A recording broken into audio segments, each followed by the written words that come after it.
Welcome to Lights, Camera, Baby, brought to you by Mama Magic. I'm your host, Prajani Patha, and this is a podcast where we have the real conversations about pregnancy, parenting, and everything in between. Now, today's episode is one that I think is going to make you stop in your tracks in the best possible way, because we're not just talking about child development. We're talking about the hidden language your child speaks every single day through play. My guest today is Kerryn Giles, an educational psychologist and the owner of Child's Play Therapy Center, a psychology practice based in Fourways, Johannesburg, and her practice provides play therapy for children of all ages, along with therapy for adolescents and adults. Now, Kerryn takes a neurodiversity affirming, client-centered approach, tailoring therapy to each person's individual needs and experiences. And she's especially passionate about the role of play in helping children make sense of their experiences, build emotional resilience, and feel acknowledged and supported. And moms and dads, just for you, a reminder that this episode is for educational and information purposes only. For if your child has a condition that you are concerned about, we would recommend that you see a medical practitioner. But in the meantime, let's get all the information and advice that we can from Kerryn Giles. Kerryn, thank you so much. Welcome to Lights, Camera, Baby. Thank you so much for having me. It's great to be here. Well, let's start with the big question that mums and dads want to know. I mean, we see our children do this all the time, right? But the big question for us is, what is play therapy? I mean, our kids play all the time. So let's start at the very beginning, I suppose. Because I think when people hear the words play therapy, you just picture a child playing. Like I said, we play every day. We play with toys. But can you explain to us what play therapy actually is and why is it so important? Sure. So play therapy is how children express their emotions, process their experiences through a kind of mediated process with a therapist. So absolutely, our kids play all the time, and that is why we have play therapy. Our children don't yet have the cognitive or language skills to necessarily talk through their problems or talk through their experiences. They use play as their medium. And so play therapy allows us to provide that therapy process, but not through talk or talking like adults would, but through play, their natural way of communicating with us. That's amazing. I mean, we just take it for granted, I think, when we see our children playing all the time. But you're saying that there's, on so many levels, they are communicating with us in so many ways, and we can pick up so many things about their behavior through play. Absolutely. It's something that we do take for granted, but children really do communicate their needs, their experiences, their memories through play, and therapy just creates a safe space for them to do that, where there's no judgment, no expectations from mom or dad or a caregiver, right? This is their safe space to be completely themselves with kind of no demands or expectations or pressure from anybody. Right. So when we're watching our children play at home, right, are they already communicating something with us? To an extent, yes. I'm mindful of saying always because I don't want to create a thing where parents are sitting analyzing every moment of their child's play. Your child is also allowed to just be a child and play. But to an extent, yes. Very often our kids will come home and they might play teacher and act out their day. Or they might take their figurines and create a play scene. And sometimes it is just rich, imaginative play. And sometimes it's their way of processing something that happened in their day, something that they heard, something they're worrying about. So even at home, yes, they often are working through stuff just through their play. Wow, that is so interesting. Now, tell me, who actually benefits from play therapy? I mean, if our children are playing at home, who actually benefits from play therapy? Is it just only for children, or is it anybody that's been through trauma, or is it much broader than that? Because, if I think about it, if we're playing at home, it's unstructured, right? Like you're saying, it's free play. What is the difference between that play and actual play therapy, and who would benefit from that? That's a great question, because I think parents do often wonder if their child will really benefit from play therapy if they're just playing. Yes.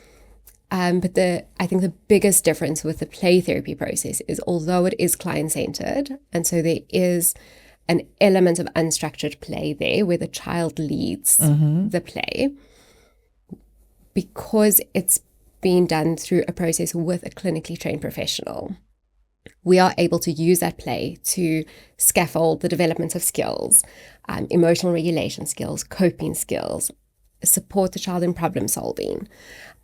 So there's a lot more that can kind of happen in the play therapy process, also because that professional is objective. As a parent, you are naturally a little bit biased towards your child, and that's okay. You're supposed to be. But sometimes it's bringing in the objective person that creates almost a mirror for the child to, again, just have that kind of unconditional, non-judgmental space where they also know that there are no expectations. Because with the best intentions in the world, children do want to please their parents, right? True. And so if it was a parent trying to do the play therapy, we wouldn't have the same outcome, because the child knows that there's a level of expectation or wanting to please. But to go just your question around who would benefit, everyone benefits from therapy. My husband actually teases me that I want everyone to go to therapy, which is absolutely true, I do. But the same applies to children. So any kind of shift or change in their lives, so if there's been, for example, the birth of a sibling, or moving house, changing schools, just elevated levels of anxiety or worry, anything like that.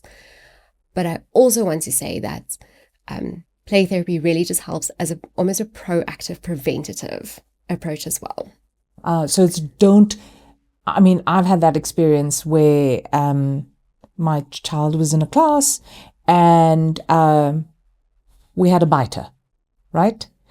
And obviously that was him reacting to what was happening. And I had discovered that he had just had, there was a newborn at home, right? And so, yes, now, after that you can understand, but you're saying before it gets to them acting out in a certain way, be proactive about that. Definitely. And we don't always know that our kids need the support. Right. Yes. So how do you know that's true? How can you be proactive? I think it really is just, the one is knowing your child, that kind of like gut instinct voice inside that's like, something feels a little off, to listen to that. But also just to kind of, I almost want to say anticipate it. And this is in no way a comment on your experience that you shared. But where parents know there's a big change coming, to kind of seek that intervention ahead of time. Because we might be in a situation where the child doesn't need extensive therapy. They need a couple of sessions. Yeah. But we've then created a space where they know they can come back to if they need it, if things become overwhelming. But we've also created a space where we can give them some skills and some strategies almost ahead of time. So they go into this new change or this new phase, feeling more confident, more equipped, kind of, just more resilient in how they approach things. Do you find that parents feel that there's a stigma attached to the word therapy, that if I'm sending my child to therapy, that there's something wrong? There is. I think we've made a lot of progress as a society in addressing that. And certainly our kids are a lot more open about it. Yes. They are very quick to tell their friends or their teacher, oh, I'm going to therapy this afternoon, or so-and-so is my therapist. And I love that because I think it shows the progress we're making in being open and honest about it. I think for parents, it is a little bit more difficult because we weren't all raised the way our kids are now, right? Being so open about it. You just had to deal with it internally. Exactly. But I must be honest with you that the more I work with parents, the more I also see that even where they come in worried that there's a bit of a stigma and kind of not wanting maybe their friends to know their child's in therapy or something like that, I think during the process, seeing the impact of it often shifts that stigma and working with the therapist collaboratively. So knowing we're not coming in and judging your child or judging your parenting. We are really here as a resource for the child, but also for the parents. How can we be the most helpful in supporting the unit just to make life a little bit easier? Yeah. And I'm saying this, what I want to say now is not to scare parents, but I think being bold and being brave and sending your child, being proactive about it to help them, whether it's anger or frustration or silence, right? There's so many ways children act out. And sometimes I think as parents, our lives are so busy. We're both working parents. There are other children in the house. There's the external family dynamic. And there's so much happening that these kind of behaviors can get overlooked. But in the long run, I'm assuming, that can result in other behavior or deficits in their personalities, in the way they learn, right? I'm assuming that. Absolutely. And I think what you're speaking to is also the value of intervening early. So yes, prevention is better than cure, right? So where we can be proactive, that's amazing. Yes. But where we're starting to see behavioral things come out, and like you say, it's not always external. So it's not always the child that's acting out or having a meltdown or being aggressive. Sometimes it's the child that's withdrawing and being more quiet and isolating themselves. But when we start to see those signs, the sooner we can put support in place for them, the better. And for me, it's really important that that support is, yes, for the child through therapy, but also a collaborative approach with parents, teachers, whoever else might be involved in the child's life, so that we understand exactly what's going on. I often talk about behavior as just being the tip of the iceberg. So that's the part we see. Yeah. But what that behavior is, or what it represents, is something happening underneath the surface. So what is the need that isn't being met as efficiently as the child needs? Or what skill have they not quite developed yet? What is going on for them underneath the surface? And that's the point of play therapy. Is our job is to figure out what's happening underneath the surface so that we can put the support in place. Yes, for the child, but also give the parents, teachers, whoever else might be involved, some strategies and tools as well. Yes. At what age can children actually start play therapy? Because our audience includes parents that have babies that are really young. So is there a specific age? Is 6 months too young? What's the suitable age to start play therapy? We normally find play therapy to be effective, I'd say, from about 2.5. Okay. In my experience. And that is... So 2.5 years old, right? Sorry, yes. Thank you. And that is largely because of developmental level. And I want to say more in terms of receptive language. Right. So we do often work with children who don't yet have language skills or who are inconsistent speakers because of a neurodivergent condition, for example. But it is helpful for them to have some receptive language so they understand the language we are using in therapy. Yes. Before that age, I think there are other interventions that are possibly more beneficial in terms of supporting parents to co-regulate their child. Or that's perhaps where we can come in, is supporting the parents to co-regulate. Right. But our work with the child is most effective when they have some level of language understanding. Yes, there's some cognitive level going on there. And so I'm assuming, now that we talk and it all comes together for me, and I hope for our parents too, that play therapy is obviously effective because children can't communicate like an adult and explain how they're feeling and explain what upsets them or why they're acting out, etc. So you're able to decipher that through the play? Yes, and that's also where I want to caution parents against trying to analyze their child's play at home, is that we're not looking for a single instance within their play. What we're doing is working with the patterns that come out. Okay. So based on what they are bringing to therapy and playing out in the sessions, we use that as the starting point to kind of delve a bit deeper, ask the right questions, kind of direct the play sometimes, so that we can figure out a little bit more about what's going on. Okay. And that we then feed back to the parents, so that we kind of all have the same understanding of the child and what's happening for them. Okay. So I love this idea that play is actually a language for little ones. So as a parent sitting at home, what are some of the things I should be paying attention to when my child plays? I know you say don't overanalyze, but when should I pay attention or be concerned and feel that this is something different? For me, the biggest indicator that there's something we need to look into is often a shift in the child's behavior.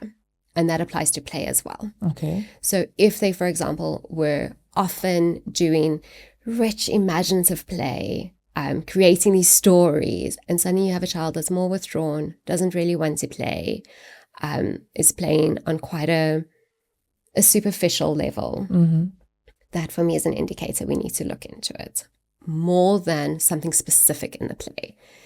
Yes, there are things, if a child's play suddenly becomes very aggressive, or even at home, you're seeing recurring themes of bullying or peer conflict or something like that. Those are, I think, indicators to start a conversation maybe with your child, if they're old enough to communicate, Yes. Or to seek professional help. But when it comes to our children, to me, a good indicator that something's happening is a shift.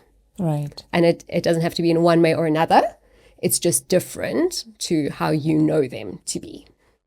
Yes. Okay. Got you. And what about a child who plays too intensely, and is completely absorbed and impossible to pull away? How do we manage that? What is that? Is that an indicator? Very often, our neurodivergent kids do have what we call hyperfocus, where they do focus intensely on what they're doing or an activity that interests them and engages them.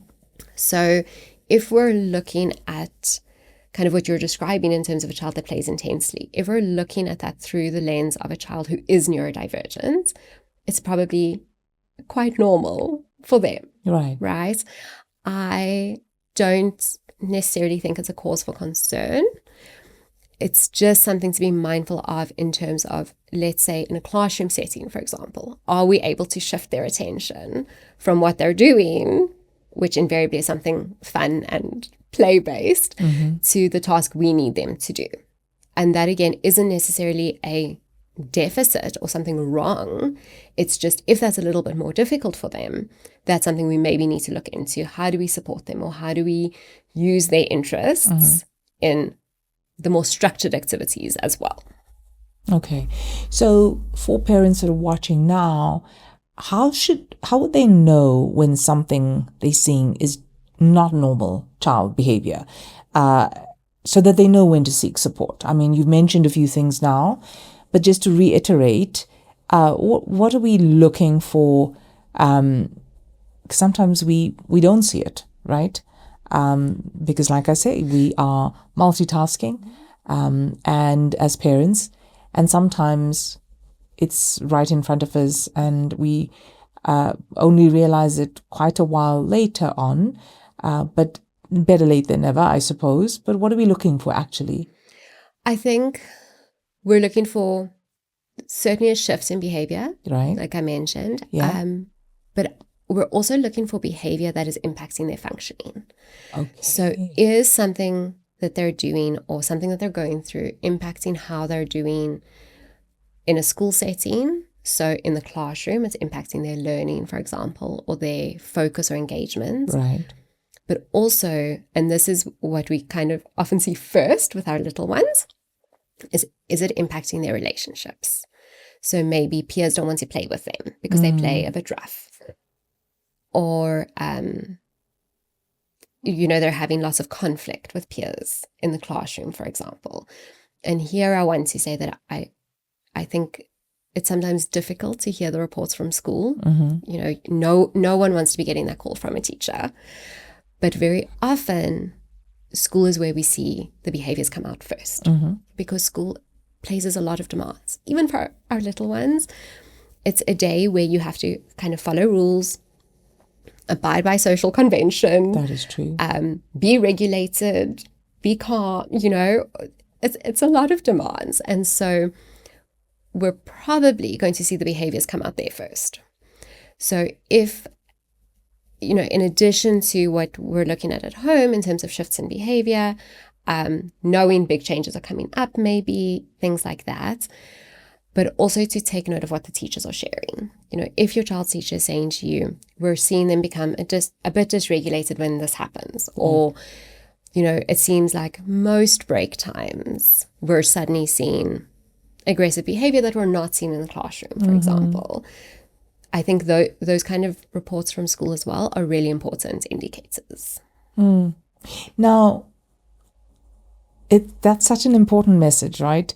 To, one, listen to what school is telling you and understand, and don't be reactive. But also to trust your instincts as a parent, because you know your child very well. But what should a parent do first before they make an appointment, because we all have our own systems going on at home, and we all know what the expectations are in terms of what the routine is, and how we manage behavior, unwarranted behavior, where we believe our child is being disrespectful or naughty or repetitively, and we'll have maybe a disciplinary system going on, sitting in the corner or time out or that kind of thing. Do you think that those are the kind of steps we should do first before we make an appointment? Just continue with what we normally do at home in terms of how we manage this? I think clear expectations at home are a really big factor. Just because clear and consistent expectations and boundaries make our kids feel safe. So when they know what's expected of them, right, and they know kind of what happens after that, if they do or don't kind of, follow the boundary, that creates a sense of safety and security. So if we have a child that's maybe feeling a little bit overwhelmed, a little bit worried, just having that in place will already help with that. Having said that, yes, we mentioned chatting to teachers, hearing what's going on at school, and kind of taking that feedback on, and trusting your instinct. I think that's the biggest one, because we also do have cases where, parents get reports about their child's behavior and they're like, but no. Not my child. Yeah, not my child. And that instinct is valuable. We need to listen to that. At the same time, though, I want to say to parents, rather make the appointments, because that first appointment in the play therapy process is actually a parent consultation. Okay. We meet with the parents first, no child. Okay, so you're not just walking in there and saying, this is what school has said, this is what's happening at home, here you go, hand my baby over and please find out what's going on. Yes. So we have that step in very deliberately, because we really want to understand as much about the child and their systems as we can before we start the therapy process. And the parent is the starting point, because you know your child best. So that discussion is crucial, right? Absolutely. And that consultation is also a place for, us to problem solve with the parents. Maybe play therapy isn't needed at this point, but maybe we can give you some strategies to implement at home first. And sometimes, because of everything that's going on, parents just need a sounding board. They just need someone to kind of have the conversation with of, this is what my child's doing. Do we need therapy?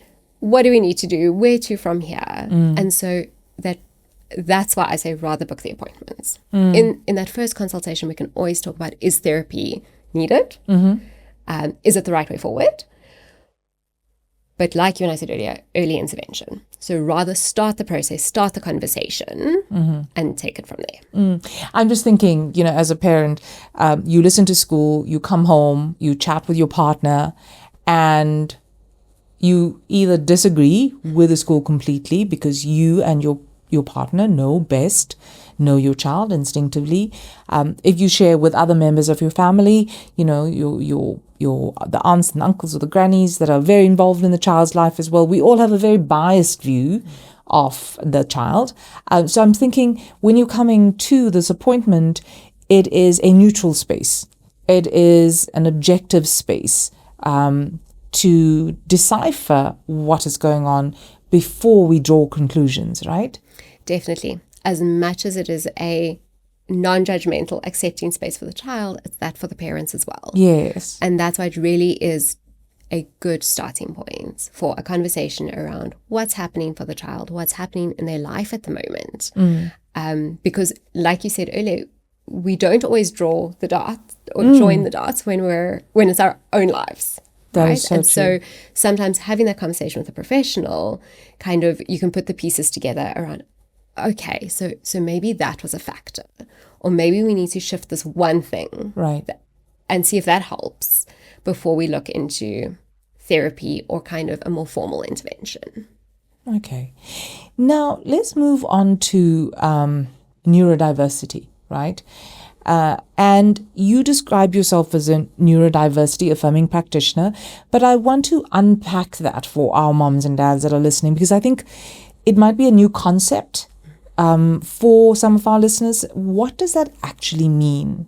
So neurodiversity as a term reflects the neurological differences that happen in our brain. So it recognizes those differences as just that, differences, and not deficits. Okay. So as a neurodiversity affirming practitioner, that is the kind of fundamental belief that I work from.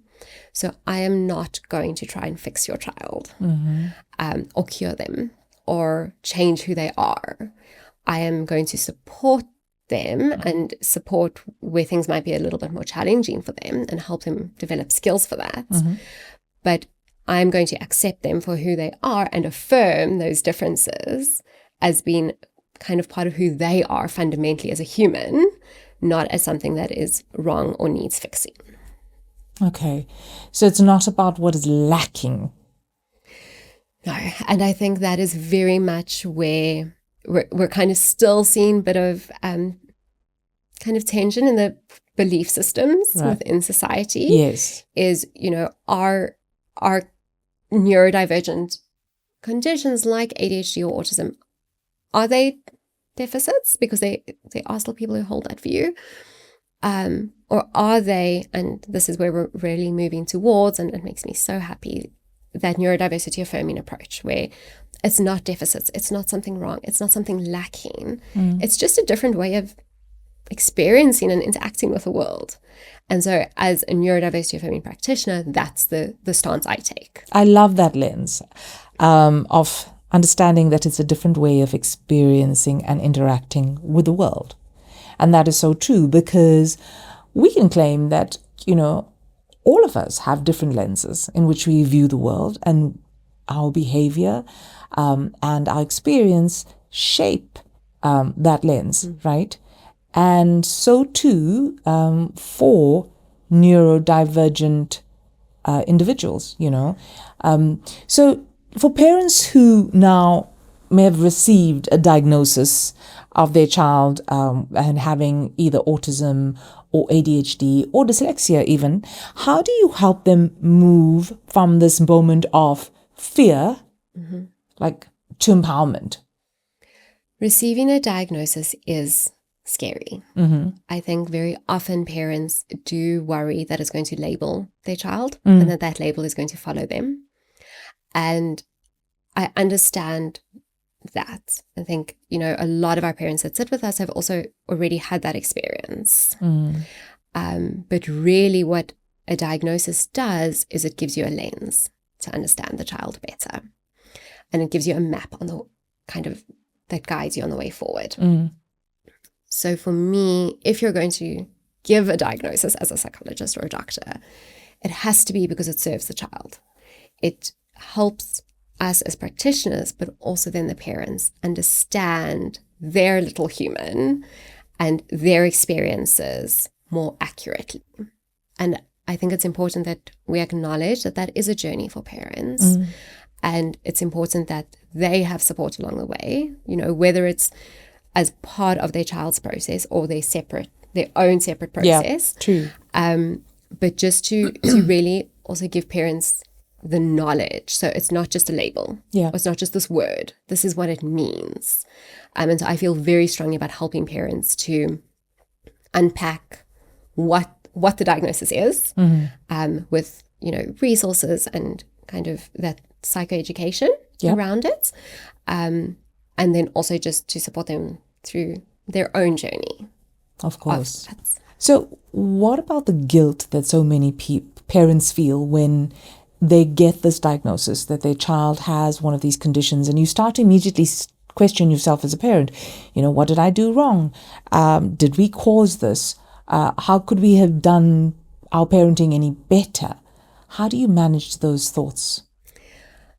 I think what I want to say to parents is it's important to remember you did the very best you could at the time with what you knew. As parents, you are making decisions for your child constantly. Every minute of every day, you are, you know, kind of dedicating resources to them. And so to kind of give yourself a little bit of grace in that as well.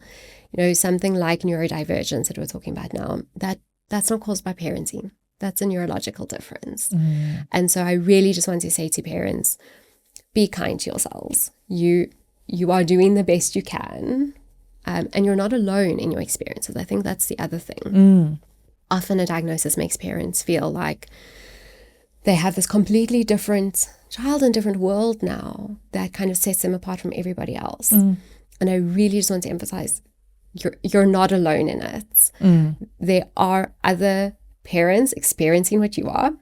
They might not talk about it a lot, but there are, and you're not alone in the journey. There are professionals, there are resources. We are here kind of to walk that journey with you. Absolutely. So that, you know, move forward with knowledge and compassion, right? That's what you're saying. And you need the right support. And I think we must add for our parents there as well to not self-diagnose, right? Yes. If you believe that your child has a medical condition, go to the right medical practitioner to find out what is going on with your child. Do not assume. Absolutely. And I think I also want to caution there with the self-diagnosis around Google and the deep, I refer to it as the deep dark hole. Yes. That can be. You know, if you start to Google things, you can come up with many different diagnoses. Yeah. And most of them and most of kind of like the outcomes of that research is terrifying. Yes. And not accurate. And so I think, like you said, it's that parental instinct of, something doesn't feel quite right. But where to from there is a professional, not a self-diagnosis or Google. Absolutely. Be kind to your families and yourselves as well. So what do you wish more schools and teachers in South Africa understood about neurodivergent children? I think the biggest thing for me, and it applies to neurodivergent children and it applies to all children, is that behavior is communication. What we see is just the tip of the iceberg. And if we respond to behavior with curiosity about what's underneath it, the conversation changes.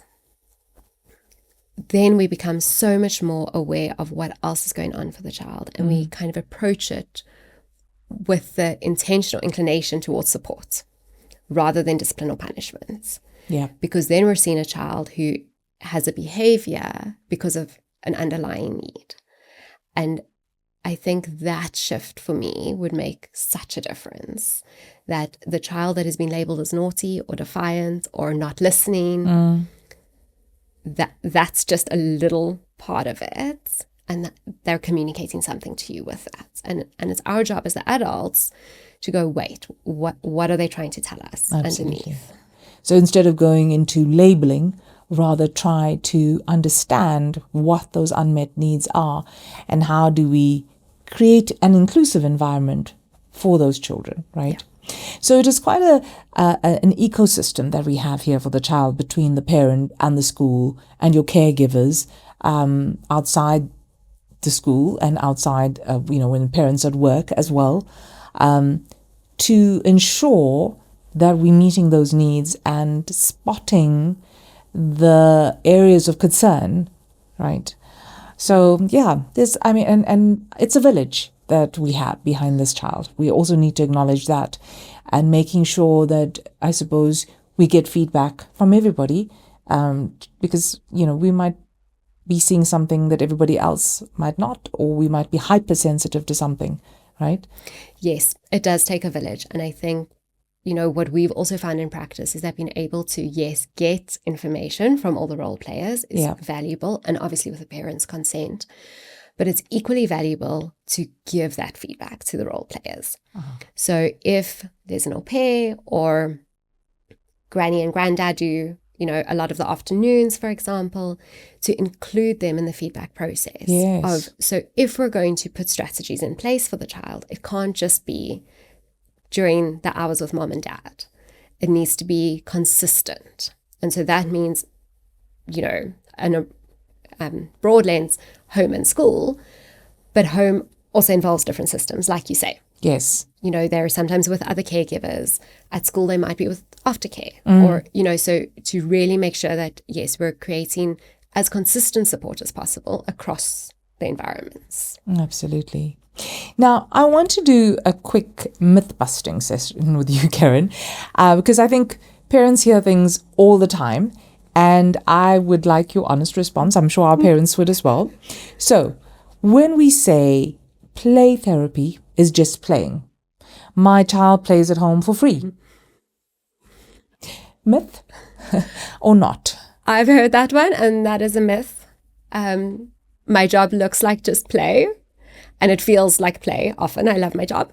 But no, play therapy is a genuine therapeutic process that's kind of based on solid theoretical foundations that support a child through their emotions and experiences. Okay.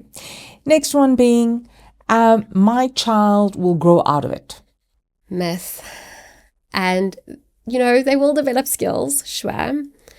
But my stance there always is, are you really willing to wait and see? Why must we make life harder for the child than it needs to be? If we're seeing something early, we can support it early. Things are easier for them, from then. Yeah.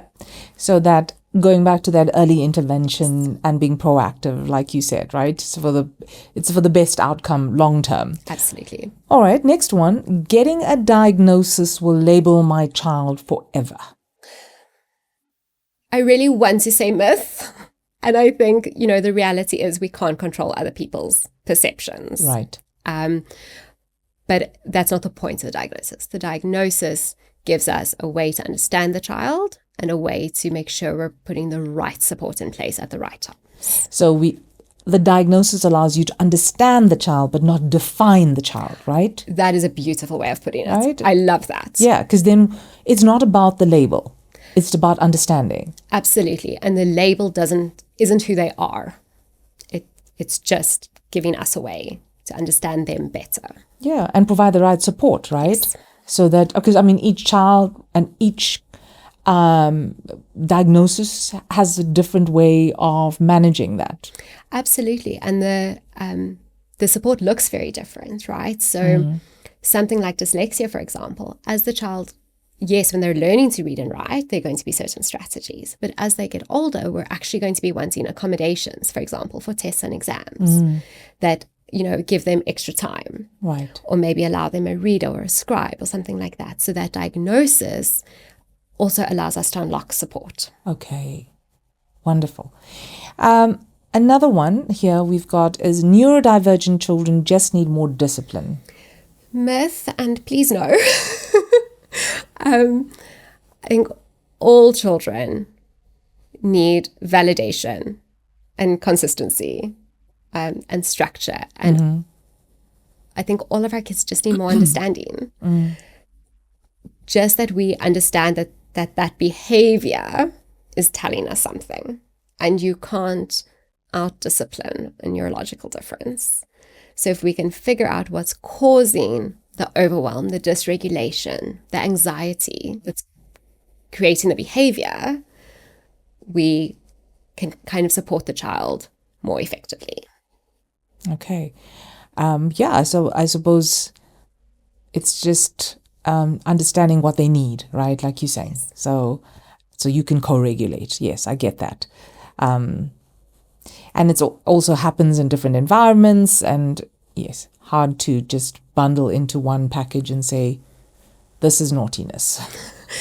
Yes, and I think that, that's historically what might have happened. And, I often sit with parents that will say to me, when I was a child, I was just labeled as naughty or as not listening. And I don't want that for my child. Yeah. And I think, parents today have such an opportunity to change the narrative. Yes. And that's such a beautiful opportunity, I think, as well. It is. It really is. And what about this one? Only children from difficult homes need therapy. Definitely not. Anybody can benefit from therapy.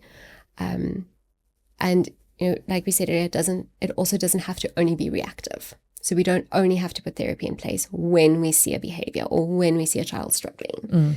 If we know there's a big change coming up, or we see kind of some shifts in the child's behavior or demeanor, therapy can be proactive in building confidence, developing skills, really just giving the child a space to be there. Yeah. And I suppose it also supports every family of, regardless of, the type of family that you come from, the type of home, the type of support you have or don't have, right? Definitely. And as much as we work from a systemic perspective, everyone's system looks a little bit different. And so sometimes it's not possible. Sometimes we don't have this extended family or multiple caregivers. Yeah. And that doesn't mean that there's anything wrong with that. And that doesn't mean that we can't support the child or that they won't benefit from therapy. It just means that the approach for each child or each client and each family is tailored for them. Okay. Now, I want us to take a moment to speak to parents who are in the thick of it right now. The ones, they're exhausted. They've had the school calls, the meltdowns, the sleepless nights, who feel like they are failing their child. What do you say to them right now? Be kind to yourself. And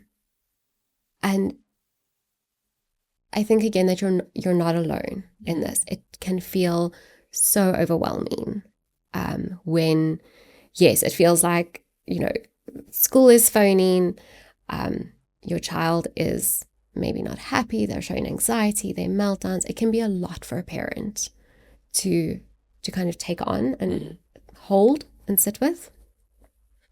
So I do want to say that they're not alone in this.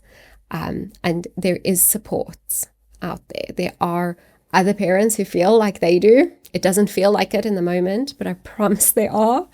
And there are resources available. There are professionals who have seen this and walked this journey and can walk it with you as well. Yeah, there are. And I'm sure there's lots of support groups as well. They are. And it's really lovely to see how parents connect and kind of, just have that someone else gets it too, moment. And I think that makes a big difference, knowing you're not in it alone. Yeah, absolutely. So it helps to be present, and it gives you the opportunity as a parent to realize I'm not alone, it's real, but I have the support and the resources to get through this.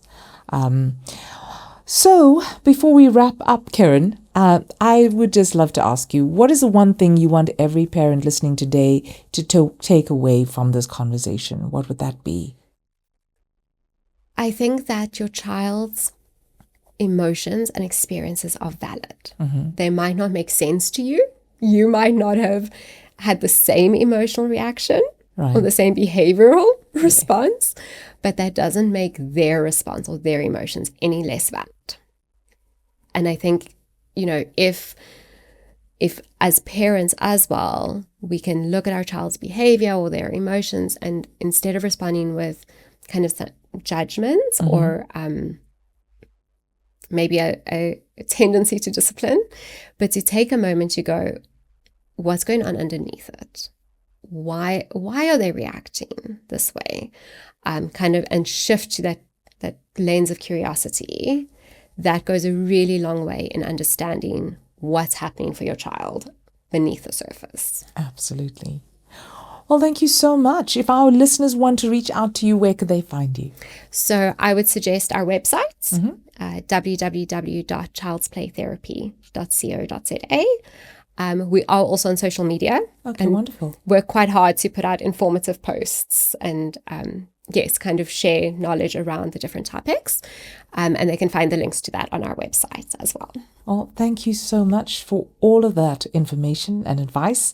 And like we said, if you believe that your child has some concerns and you have some fears, do not self-diagnose. There are always medical professionals out there to assist you. Once again, remember that this episode is for information and education purposes only.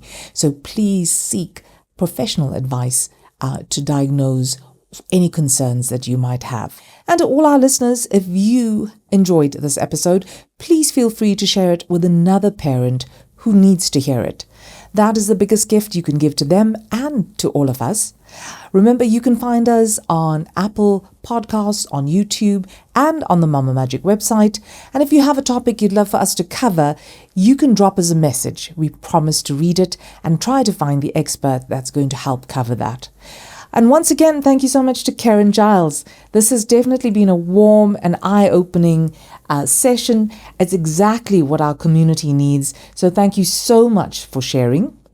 And then to all our listeners, until next time, we'll see you again on Lights, Camera, Baby.